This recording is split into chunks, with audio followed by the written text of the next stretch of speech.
I'm Tom Maloney. I'm the director of the Tanner Human Rights Center here at the University of Utah. And it's my privilege to welcome you to today's program, which is a part of a series that we're doing this year, Artists as Advocates, Women's Rights, and Human Rights. Every year, the Tanner Human Rights Center collaborates with faculty, other groups on campus, other groups in the local community to put on programming relating to human rights and conflict resolution. This is our 10th year of doing this programming, and we think we have a really exciting series of events this spring, beginning today. There will be 3 more events in this series. At the end of April, we'll be welcoming to campus the writer Alice Walker and the filmmaker Pratibha Parmar. One of those events will be in the Through the Lens series, which is organized by KUER and the Utah Film Center. And that will be a screening of the film Beauty and Truth, which is a documentary about Alice Walker's work directed by Pratibha Parmar. On April 20th, we'll be screening a second film by Pratibha Parmar, Warrior Marks, a film about female genital mutilation, and featuring interviews by Alice Walker of folks who have experienced that process, as well as folks who have participated in it. That will be at the law school on April 21st. And then on the evening of April 21st, we will have a reading by Alice Walker of new poems from her new book. Those events, you can find out more about that at our website, www.humanrights.utah.edu.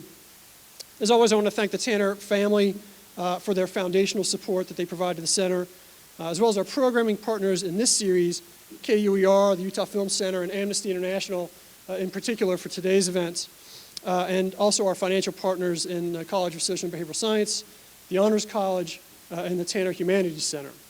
And so today we're welcoming actor Nazanin Boniadi. Born in Iran and raised in London, Boniadi's acting credits include the television series Homeland and How I Met Your Mother, and the films Iron Man and The Next 3 Days, and the upcoming film Ben-Hur. She also serves as an Amnesty International Artist of Conscience, working to bring attention to the unjust imprisonment of youth, women, and prisoners of conscience in Iran, and to issues relating to women's rights throughout the world. Also joining us here on the panel is Tara Demant, Senior Director of the Identity and Discrimination Unit at Amnesty International USA, and also with us elsewhere in the audience is Tracy Kardash, Director of Development for the Southwest region of Amnesty International. Tracy's in the back. So lots of information at the back about Amnesty, about this work, and about our programming. So I encourage you to pick that up if you haven't yet. And with that, I welcome Tracy and Nazanine. Thank you, Tom. And thank you to the Tanner Center and for all of you for taking time out of your day to come hear Nazanine's story and her activism and why it's so important. So my name's Tara Demant, and I'm the Senior Director of the Identity and Discrimination Unit at Amnesty International USA. I'm based in DC, but I'm from the West, and I'm very happy to be back around mountains, so thank you for having me. So it's really a pleasure to be here, and what I want to do is set the stage about women's rights globally, which sort of gives you an example or a couple of examples of why the work of our artists of conscience like Nazanine are so important, and why your work and your education and interest in this is so important as well. So it's 2016, and one of the questions we often get is like, why are we still talking about women's rights in 2016? When it seems like in many places we've come a really long way, and it seems like we've achieved quite a bit. But there's no place, not one place in the world in which women have gained equity and equality with men's achievements, with men's access to rights, on any spectrum. There is no place in which women are equal to men. And that's not a sort of cosmetic problem, like a problem only of the pay gap or only of the way we sort of think of women in terms of beauty standards or something. It actually has incredible consequences in the way that women access their rights and the way that women experience human rights abuses. And in human rights, in theory, women have always enjoyed the same rights as men. International human rights are for everybody. They are not just for men, right? And yet we know that women experience rights and rights violations differently than men. One of the things that binds women together across class and caste and nation and gender identity and their nation of origin or their language is that they will face discrimination and violence in their lifetime. 1 in 3 women, for example, globally will experience violence in her life. And this is a statistic that's remained pretty flat for a long time, despite a number of gains. So what I want to talk about are just a few examples of the barriers that the barriers to access to their rights that women and girls face, how far we've come, how far we have to go, and why it's so important to be having these conversations and for people to use their platforms to raise these issues. So, there's a number of examples, unfortunately globally, there's examples in every country that we could look at. And I want to highlight a few that sort of give you the spectrum of women's rights and women's rights abuses and what we're talking about when we talk about women's rights. Whether it's female genital cutting, like Tom mentioned, or domestic violence, or whether it's denying a girl an education or denying her fact-based sex education, or whether it is denying women the right to vote, or whether it's putting barriers in the way of women running for office, right? Whether it's a cultural or state-based discrimination or discrimination by non-state actors, so individual citizens. States, by which we mean governments, are obligated under international human rights laws and treaties to ensure that all people have equal access to their rights and to opportunities. And we see that that's not happening in any place. So I'm going to give a couple of examples here. The first is Burkina Faso. It's a small country in West Africa. And I'm mentioning a few cases where we actually have things people can do, so we'll talk about that too. There is something you can do about it, and I think that that's one of the important lessons to take away from today is that, the state of women's rights can feel pretty bleak. And one of the questions we get asked is, how do you stay positive? And we see changes and they matter, so we'll talk about those as well. In Burkina Faso, women and girls across the board lack severe access. There are incredible barriers to their own education about their bodies and their rights. So for example, most women in Burkina Faso don't know how pregnancy happens. They don't know what happens, for example, a menstrual cycle means or how one gets pregnant. And you can think well, how is this a human rights issue, right? Because that just feels like a sex ed issue. Well, what that means is that a woman or a girl has no understanding of how her own body works and therefore can't control her own choices. Burkina Faso also has one of the highest rates of child marriage in the world, which means that girls and boys often are married long before they're 18. For example, one case that we've been working with is a girl whom I'll call Maria. It's not her real name. Maria was married by her family to a 70-year-old when she was 13, and that was his 5th wife. And the expectation for Maria is that she would go live in the small village where her now husband lived and tend to the subsistence farm, right, the sort of farm that feeds the family. It also meant that any education she was involved in, she was enrolled in the local, the imam gave local lessons, and that she had no more access to that education. It also meant that she had no choice over whether and when she would have children. And these types of expectations are incredibly common when there's early and forced marriage, particularly for girls. So Maria left her husband and went back to her family and her parents and asked to stay with them, that she didn't want to be in this marriage for all the reasons you might imagine a 13-year-old girl wouldn't want to be with a 70-year-old man as the 5th wife. And her father threatened her and said, if you don't go back, I'll kill you. This is your option. And this is a pretty common story for people who are forced, particularly girl children who are forced to be married. So what Maria did is she walked by herself over 70 miles to the nearest, what we might call a safe center. Most of these safety centers in Burkina Faso are run by local nuns or imams, and they are volunteer-led. They're people who are taking time. There's not a lot of funding for them, so that girls can flee forced marriage and have a safe place where they can either raise their children, because many of them are pregnant or have children, or they can receive education and think about other options.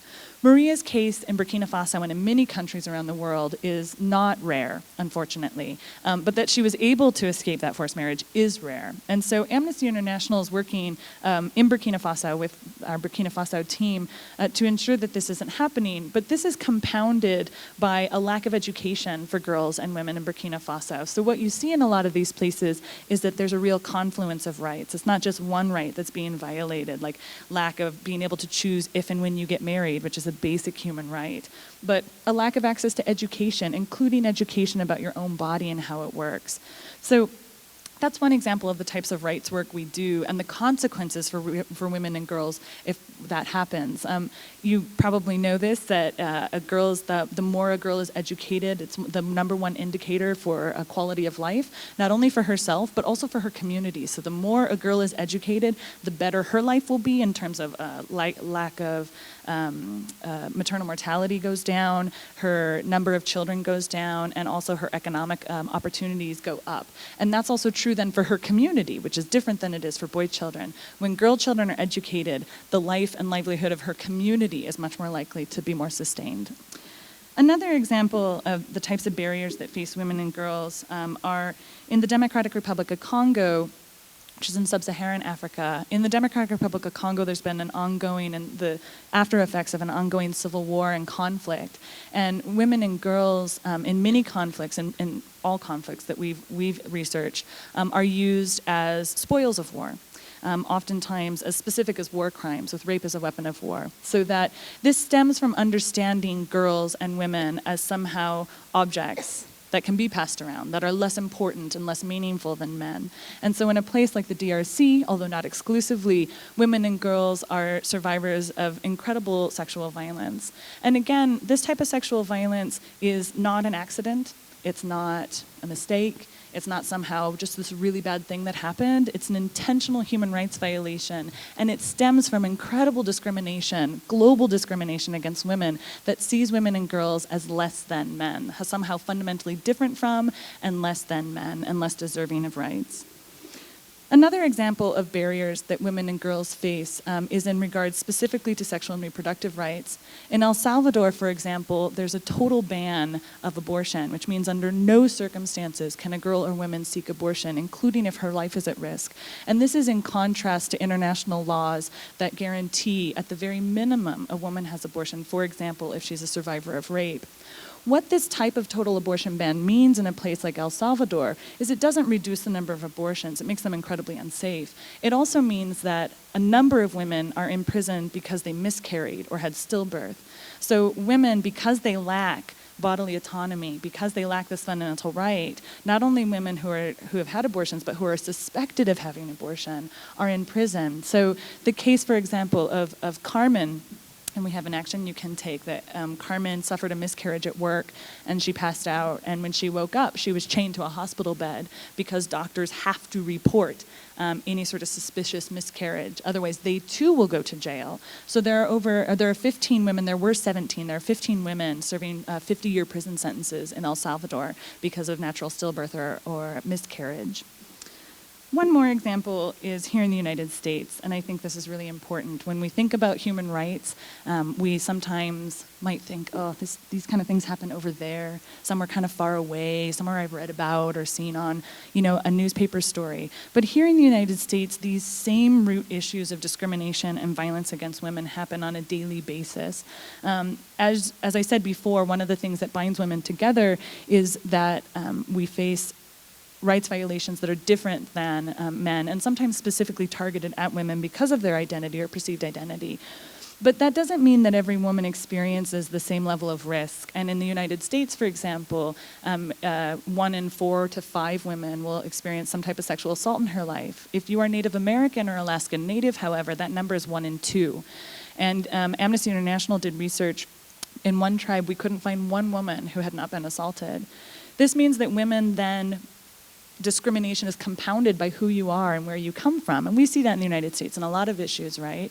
Do you speak the language? Are you a certain race? Are you a certain class? These things dramatically impact the rights that people can access. For Native American and Alaskan Native women who face incredibly high levels of sexual assault, they face what we've called a maze trying to find justice, particularly because of the ways that laws work in the United States. So, for example, 85% of assaults against Native women happen by non-Indigenous men. Because of our laws about the way that tribal law works, if a non-Indigenous man commits a crime against a Native woman, he can't be tried for that crime by Indigenous courts. It has to be by the federal court. So if you live in Standing Rock, South Dakota, or Utah, which is a huge state with a lot of territory, and you're expecting a federal prosecutor to come out from DC, it's not happening. So what's been happening is that injustice is happening, but no one's paying attention to it, right? So these are the types of barriers, and they are extreme, and they are real, and they are not 50 years ago, they are right now, and they face women in every place, including in our own homes and backyards. That's the bad news. The good news is that we have seen what happens when women and girls raise their voices, and when as advocates, we use our platform to raise our voices and speak out. For example, with Native American and Alaskan Native women in 2010, after an intensive amount of lobbying and activism by people in suits in DC, but mostly by people like you, taking action, calling your representatives, writing letters, the Tribal Law and Order Act was passed, which finally meant that someone could not rape a Native woman and just get away with it. This was a huge victory.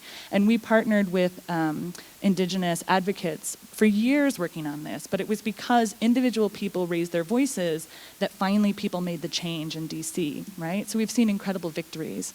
In El Salvador, while 15 women still are in prison under the total abortion ban, after working with Agrupación, which is a local organization there, 2 of those women have been released, and it's because globally Amnesty International members wrote letters, they made phone calls, they sent faxes, which still exist.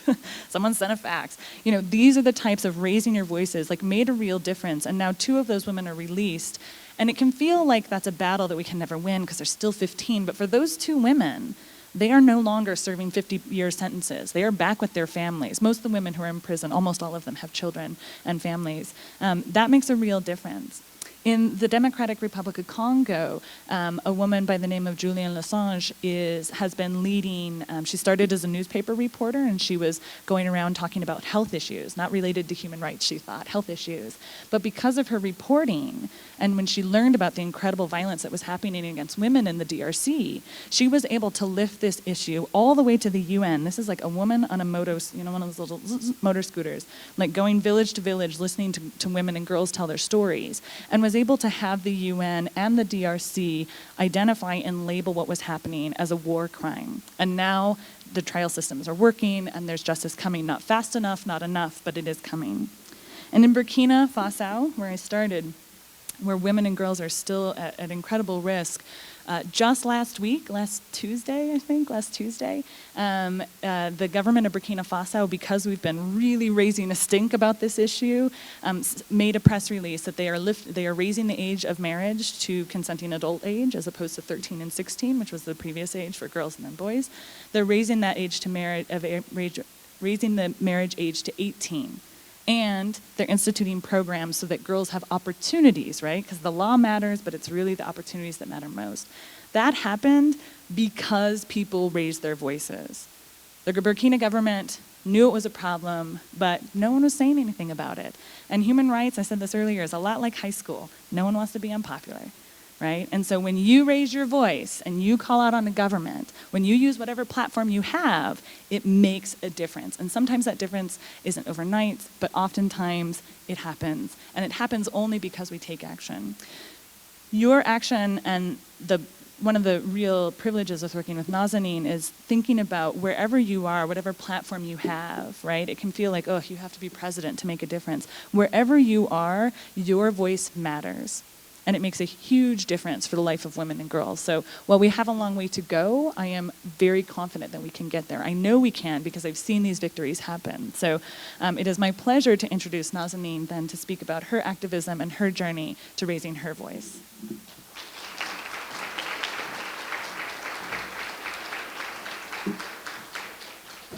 Good afternoon. Thank you for being here. I know that you have options of being other places, and that you chose to be here means a lot to me and to Amnesty. My name is Nazanine. I am an actress, but the role that I'm most proud of in my life is that of an activist. I was born at the height of the Iranian Revolution in Tehran, Iran, during a time where the rights of women were deteriorating at a rampant rate, and my parents didn't want to raise their daughter in a social, political, and religious climate that was growing increasingly oppressive toward women and girls. And so they moved to London, where I was raised with an emphasis on education. And I'll tell you how that ties into my activism later on. I remember being 5 years old and watching the BBC, and the news would come on, and the Iran and Iraq war would be reported on, and I would cry. I would cry my eyes out at the age of 5, and my parents looked at me like I am absolutely out of my mind insane, because they were like, what does a 5-year-old know about war and atrocity, and why do you feel bad about this? And I would look at my parents and say, I want to do something to help these people. Why is this happening in the world? And little did I know that at some point in my life, I would have the opportunity to make a difference in my own way. But I do believe that feeling of helplessness drove me to where I am today, because as the saying goes, if you feel helpless, help someone. That's the quickest way to get over it.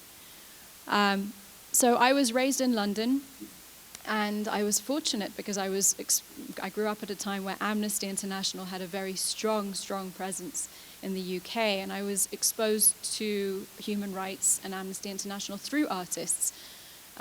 Artists like comedians, this is way before your time, but comedians like Rowan Atkinson and John Cleese, and musicians like Bono and Sting. And I wondered, why is it that so many artists gravitate toward activism?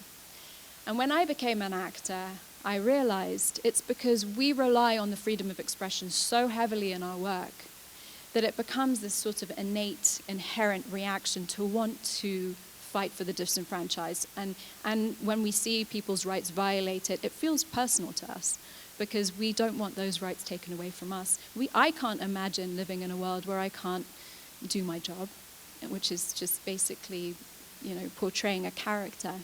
And there are places in the world where you can't portray a character for various reasons, because that character isn't deemed right, politically correct, or okay by the government.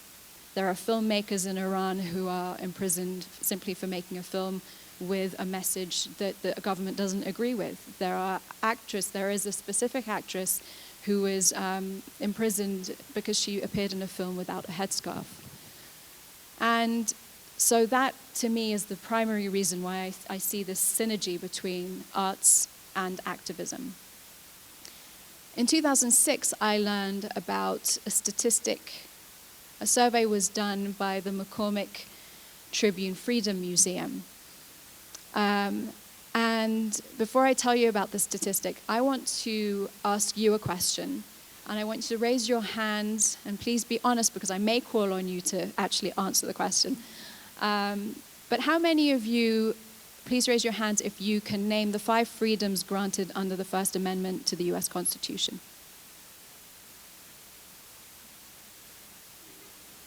I may call on you. All 5. Do you know all 5? Okay, that's impressive. That's impressive. I won't put you on the spot, though. That's actually kind of goes hand in hand with the results of this survey. So the survey showed that while 22% of Americans can name the 5 fictional characters of the Simpson cartoon family, that's Homer, Marge, Bart, Maggie, and Lisa, I think, only 0.001%, that's 1 in every 1,000 Americans, can name the 5 freedoms granted under the First Amendment to the US Constitution. And just so that we're all aware, and I'm sure you're going to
best teaching moment of all time. It's when I was like, mic check, I'm out. That I had a student named Sam who was there for his diversity credit, was not interested in learning, and finally halfway through the class he stands up, or he raises his hand, he's like, sexism is really bad. And I was like, yeah, Sam. Like, it kind of sucks.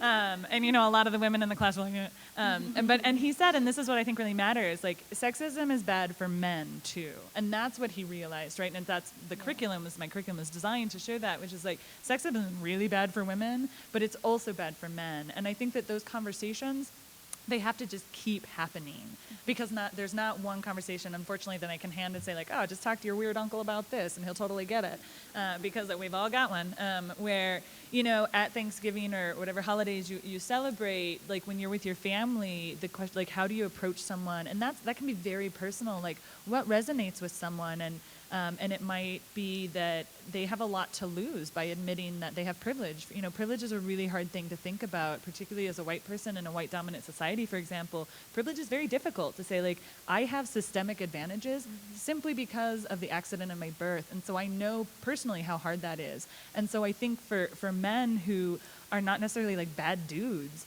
but who can really struggle to understand privilege, because of course, like, lots of men are really great people and work really hard, but there's privilege. So I think that approaching people in those individual conversations, and sometimes it really is one-on-one, but it's also like inviting people to these types of events and like continuing to have that conversation. And because sometimes, like, I want to be like, you know what, forget it, we're never talking again. But that's not gonna get them there, right? That's not gonna actually help people see that all our success is interconnected. Like, all our freedom is interconnected. And the reason, I think I'm sure I can speak for Nazanine as well, the reason we care about women's rights is not only because, like, we are women and that impacts us as women, but the reason I care about that in Burkina Faso, the reason I care about it in, Thailand, wherever it is because, like, my freedom is directly tied to that, right? And we can only succeed if we're all succeeding. Even though there's certainly power imbalance where someone's going to succeed a little more even if I'm not succeeding, but, like, the world is better when women have their rights. It's better for men. And so we have to keep talking about that. And also, I think the idea that every single one of us, regardless of our gender, comes out of a woman's womb. Yeah. We all have mothers, and I think in that sense, you have to, without equality for women, there's that family element, that nurturing element that really isn't going to be fulfilled in society. And what does that say for future generations of men? So I'm sure no man wants to see his mother or sister repressed or held back, or have their rights taken away from them. And I think that's, I think it's just, to me, I don't know any man who doesn't have a woman in some capacity in their life. So I think even if it's not for selfish reasons, they should care, and to engage them in that way, I think will make them maybe see that it's not simply about that person, it's about society as a whole. Yeah. And there was a question right behind you. Hi. So forgive me for my ignorance. I've never heard of Amnesty before today, which is one of the reasons why I decided. Thank you for admitting that. That's yeah, huge. no problem.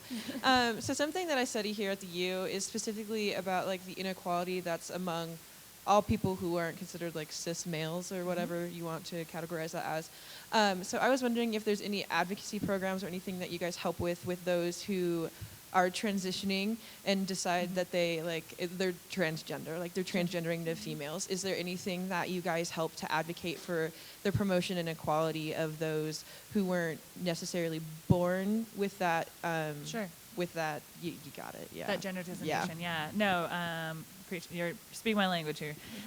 So just for those who don't know, a person who's cisgender is someone who presents as the gender that is assigned to their sex at birth. So if you were assigned a biological woman at birth, there's expectations about how you're going to look and act, how your body will look and act, what type of clothes you'll wear, and that means being cisgender. So in a really small nutshell. And those transitioning might be people transitioning to present, if you are designated at birth as biologically male, you might be transitioning to present as what we consider female, right? We do have advocacy on that.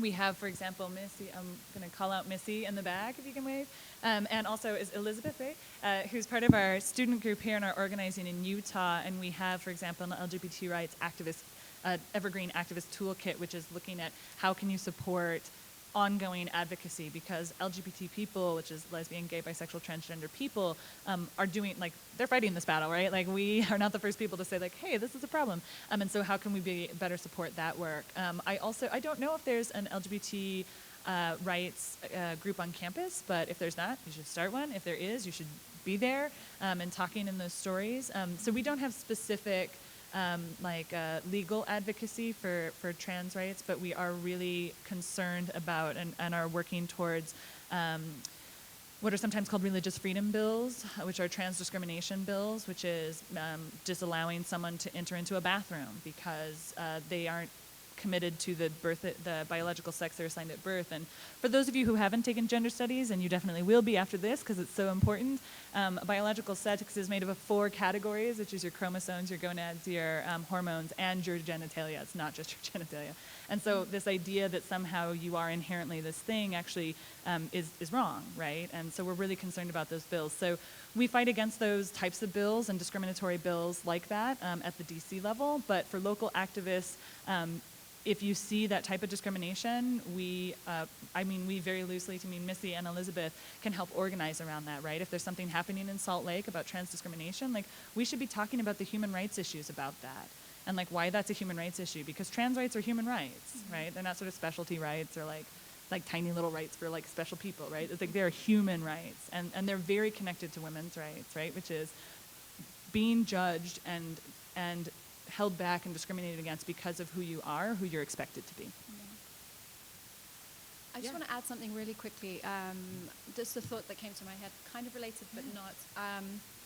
I think people have this idea that activism is this grandiose thing that where you have to change laws, necessarily change laws or have laws adhered to.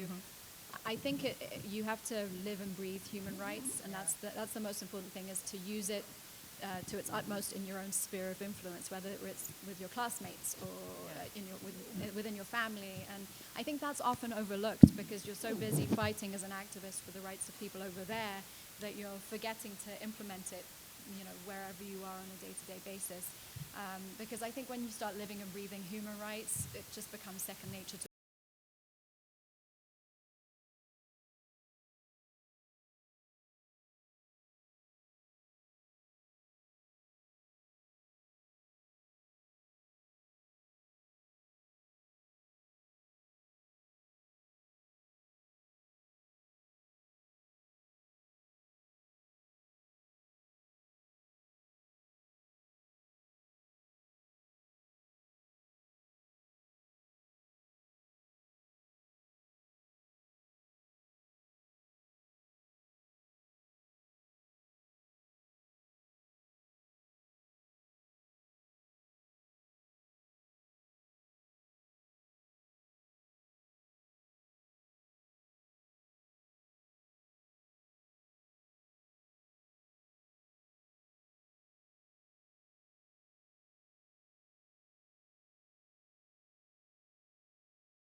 make sure that you are protected by the police instead of persecuted, right? There's lots of those types of resources, and they just depend sort of on the specific resource. For child marriage specifically, Girls Not Brides is the website that is the major global coalition we belong to that has actual like pamphlets, like what to do if you see this happening, or it's happening to you, or it's happening. But those types of resources exist for all types of rights violations. And so, one thing, and I think as Naz was saying, right, like living human rights, it's not like a bumper sticker that we should definitely make it a bumper sticker, like I live human rights. But, human rights violations are happening in your front yard, not just your backyard. And so making sure you know how to connect people with resources they need here is really important as connecting abroad, right? And seeing us all connected that way. So yeah, and I can get you those specific resources.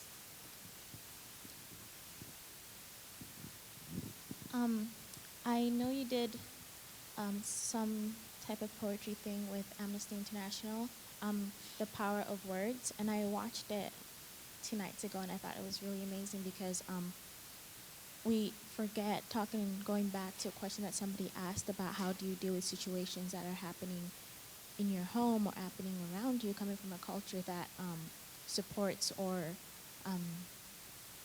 does not see anything wrong with child marriage. And I heard a quote just a while ago talking about how when something gets passed down in your culture, or even if it's wrong or right, eventually it becomes a right because it's just been passed down for so long, nobody sees it as wrong.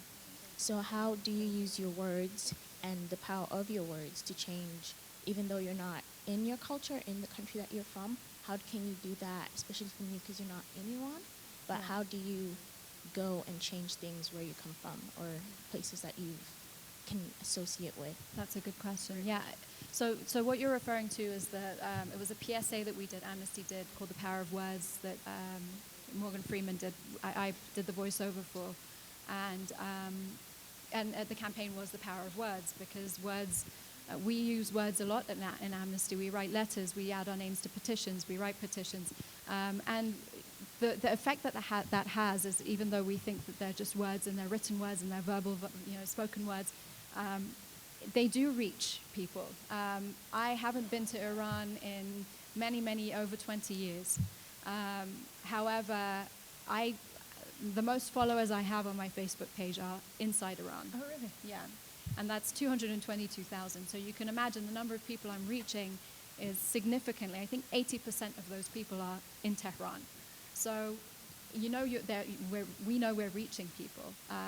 And those words are impacting people because they're writing me messages on Facebook saying, and I'm not known there, I am known as an actor there, but I'm primarily known as an activist. And that's what's surprising, is the youth are hungry for that. They want someone to speak for them. They want somebody to be their voice.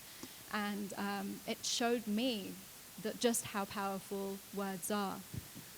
Because people are listening, they want you to echo their, our job as activists is to be a voice for the voiceless.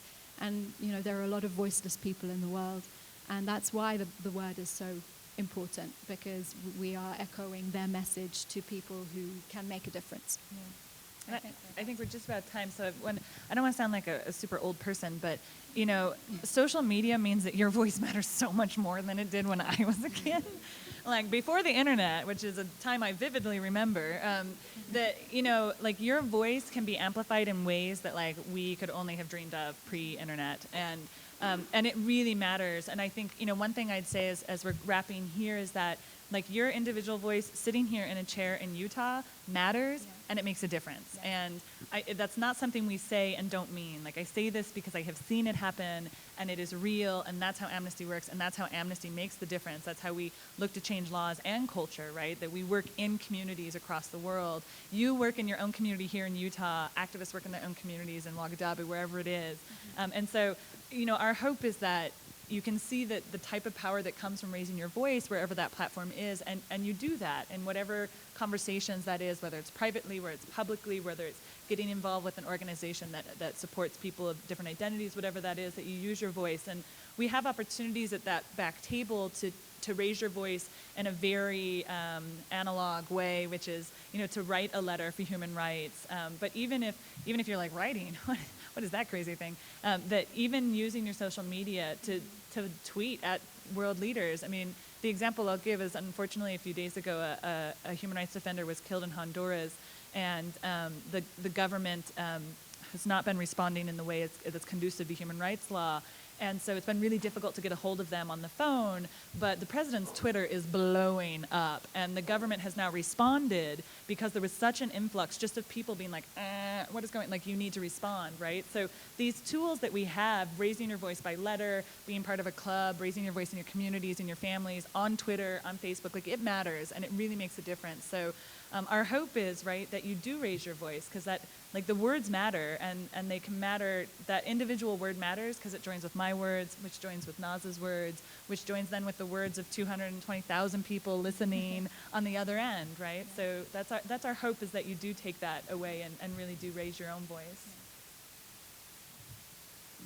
I personally have 18 Twitter followers, so I will. Those 18 bring them people all along. matter. And I bet you they're not in Tehran. Yeah. None of them are in Tehran, as it turns out. Yes. But also, speaking of sort of local organizing, I want to ask Missy and Elizabeth who are local organizers for Amnesty, just to come up and so we can see your face and say hello, and then we'll wrap up.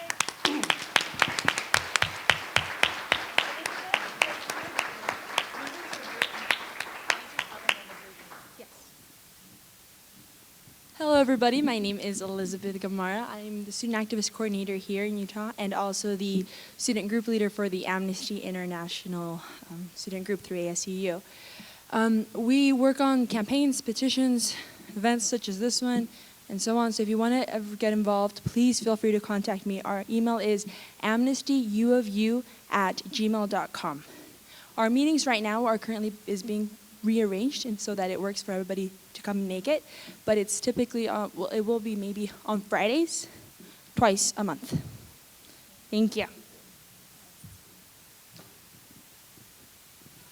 Hi, my name is Missy, and I am the state coordinator, so I oversee all of the work that we do in Utah. So that's lobbying, that's working with student activist coordinators like Elizabeth, that's working with high schoolers, campuses, everything. I am your girl. So if you're not a student and you really want to do some activism, you can join our local group. You can work on specific campaigns. If you want to do like a really awesome project, come talk to me, and really we can make anything happen. We also have a ton of resources if you're not like interested in working directly with Amnesty on campus or locally, and you're doing your own thing. We can support you with a ton of work and a ton of resources. So yeah, come talk to us.